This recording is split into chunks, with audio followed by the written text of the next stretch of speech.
Hi everyone, we are Group 8 and we are going to be evaluating Tesla. My name is Michelle Rayo, we have Giovanna Bravo, we have Michael Kessler, Danny Paul, and Lane Sanchez.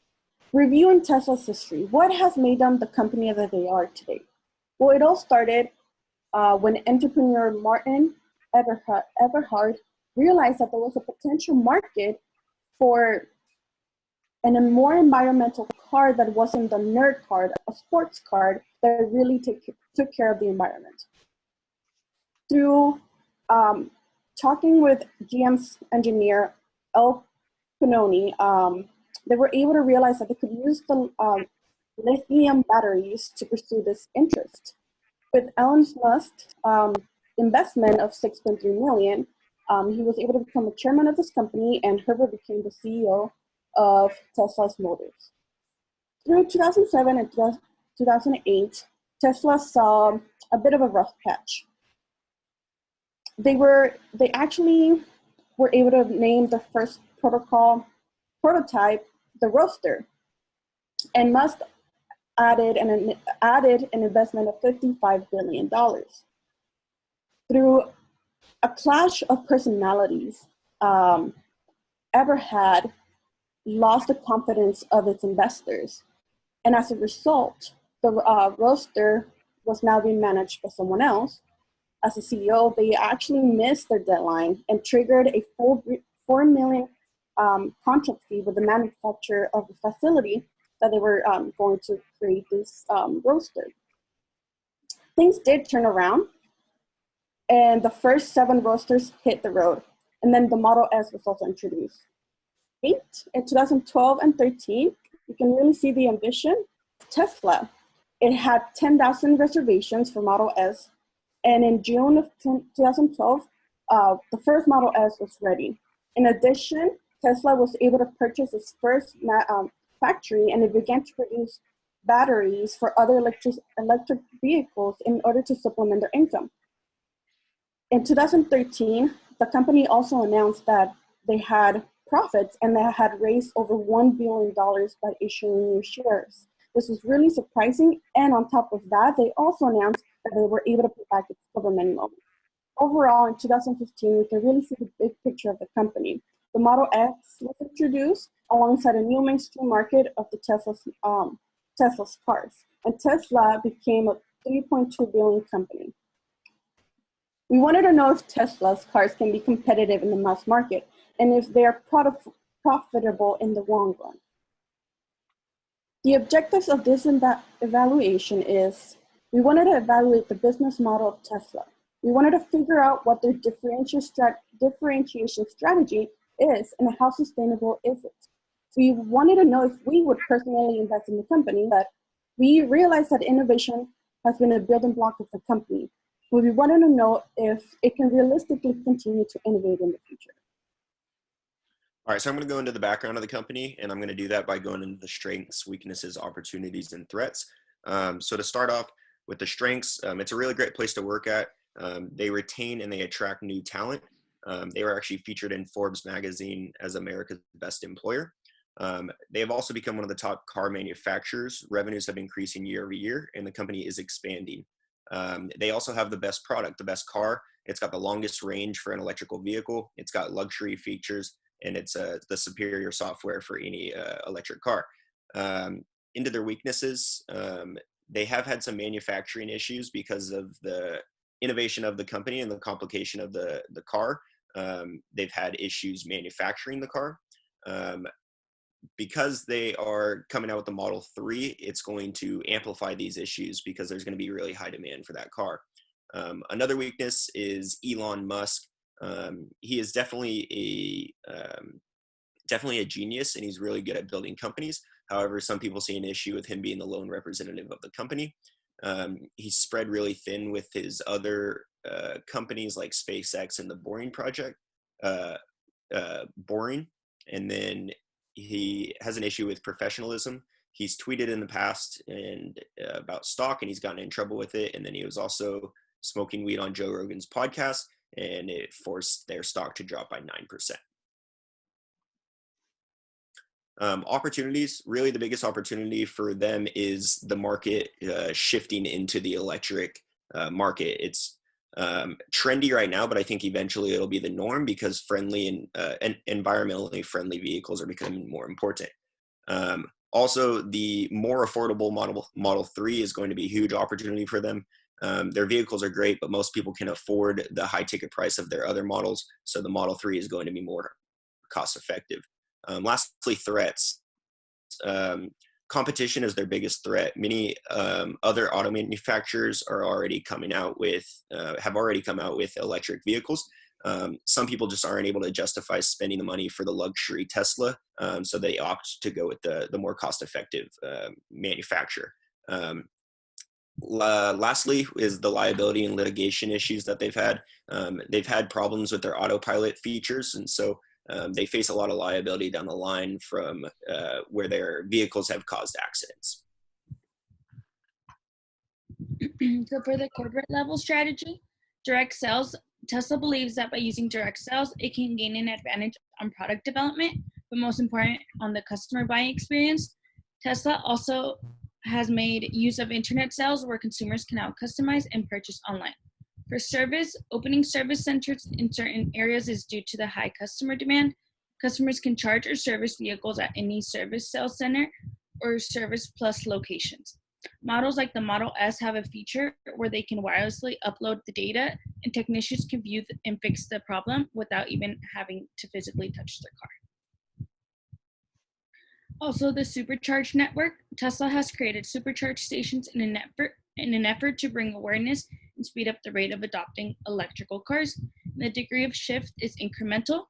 Tesla is working on new versions of the Roadster, claiming that it will be the quickest car in the world.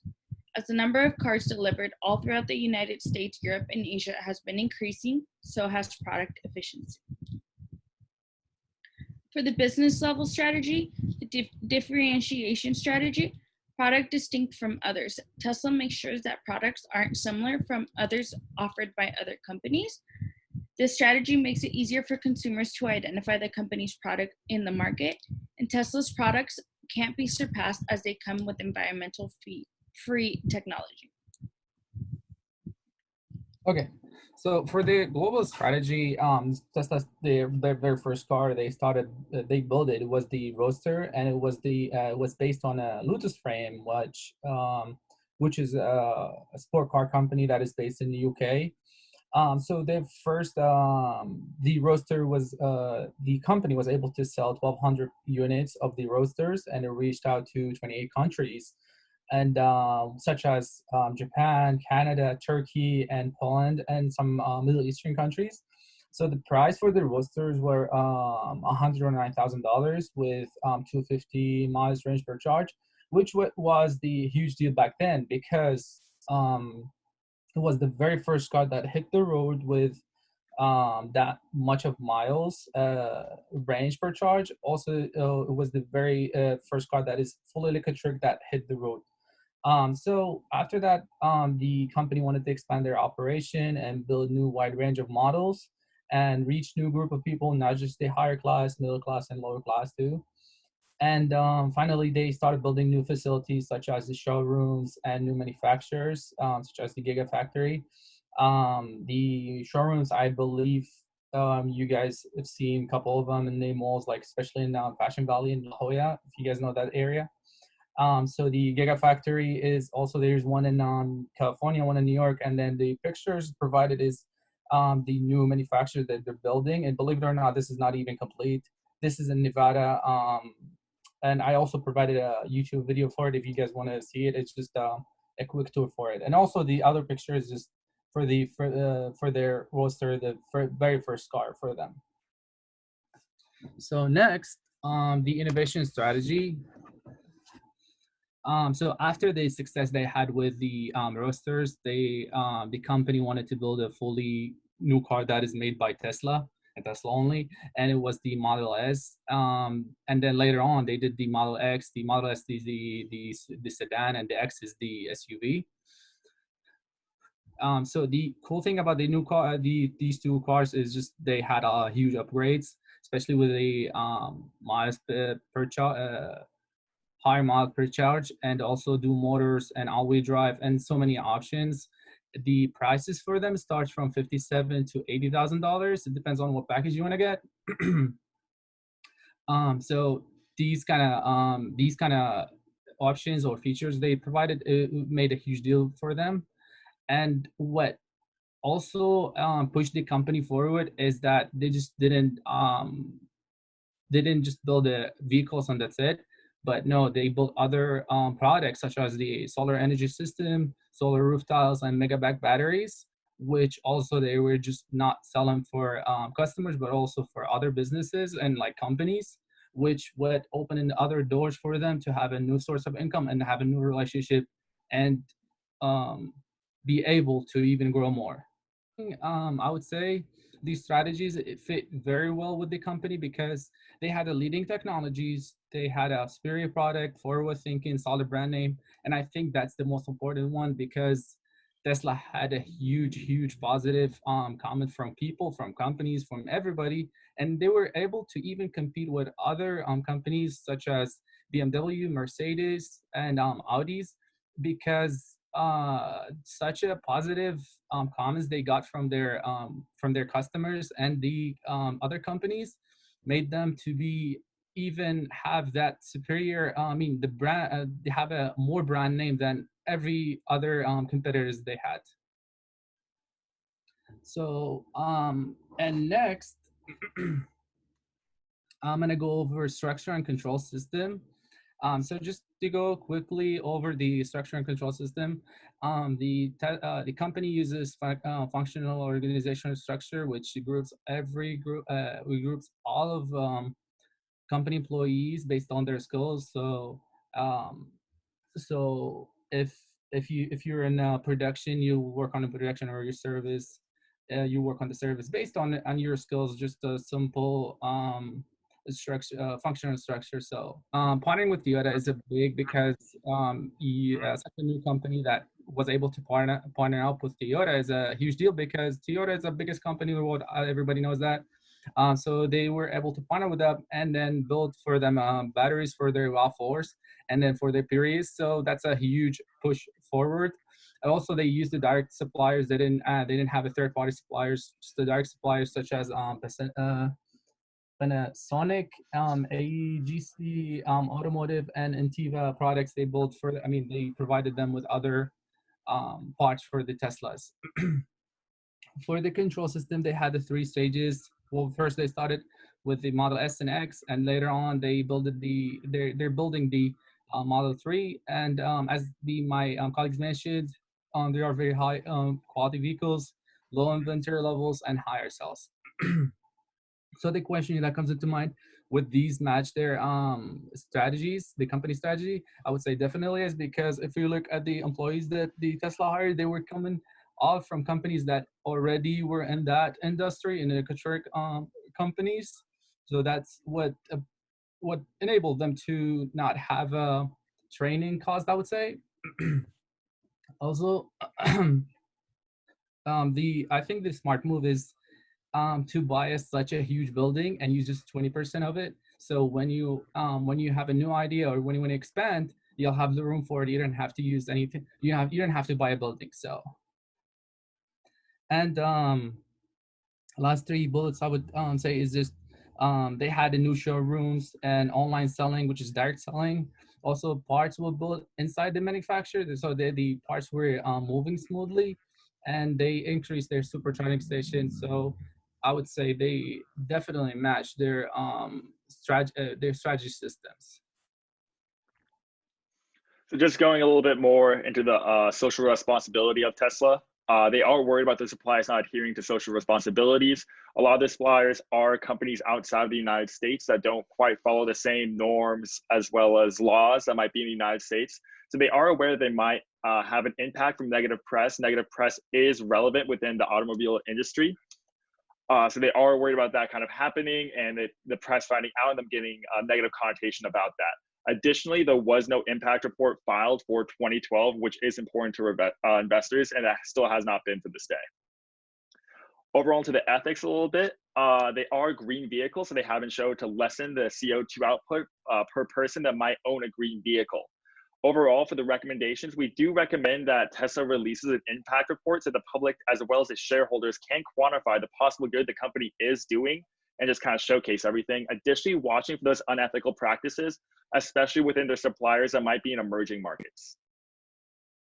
Going a little bit into the financial analysts of the company, for the past couple of years, Tesla has been operating at a net loss, as well as the stockholders' equity has been in a deficit.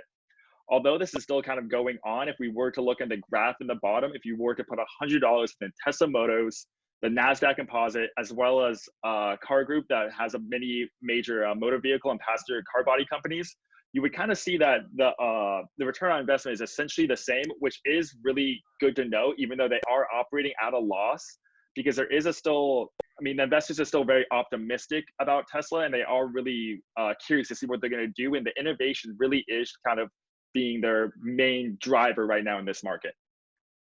So going a little bit into the financial ratios that Tesla has, according to their 2012 10K, they have a liquidity ratio. The current ratio is 1.126 with a debt ratio of 0.888 and a shareholder equity ratio of 0.112. So just kind of capping off this financial analyst, the total returns for Q4 from 2012 is $306 million, which is a 500% increase over Q3. So we can see that as the company is using a lot of money for innovation, it is paying off tenfold. For some recommendations that were even prescribed by Tesla themselves, in the first quarter of 2013, they expect to generate a slightly positive net income, and it's on a non-GAAP basis. And additionally, they do expect to spend significantly less on capital investments than they did in 2012, as they've concluded many of those investment projects that we've seen in the past. As they continue to spend money in this R&D and these capital expenditures, we see that it does tend to pay off very well for Tesla. As far as recommendations go, we do suggest for a lot of improvement, reaching that lower middle class in order to compete with those other competitors, clarifying the switching costs, as well as building more charging stations globally. So just kind of how does Tesla really plan executing this, and how do we think they should do it the best? We think that they should reach lower middle class in order to kind of compete with other competitors and create a more affordable car for that middle class. Stop only catering to those who might be able to afford, those more expensive cars, but kind of looking to grasp the market a little bit better. Also clarifying the switching costs, making sure they're communicating with the customers why switching to electric cars can save them more money in the long term, and as well building more charging stations globally. So really investing on this portable charging stations so that people see that Tesla logo, they kind of see the value behind Tesla. And finally, for the buy or no buy, it is our professional decision based on the analysis presented that we recommend that the IE company to acquire this company. Our decision was based upon the company's been successful in the auto manufacturing business, and that has not happened since 2012. This is a very brand new emerging company, and they're doing quite well. Although the company has not seen revenue, the company has been able to pay back its government loan, which is very unprecedented. Additionally, the cars have been innovative, and Musk has continued to successfully run this company.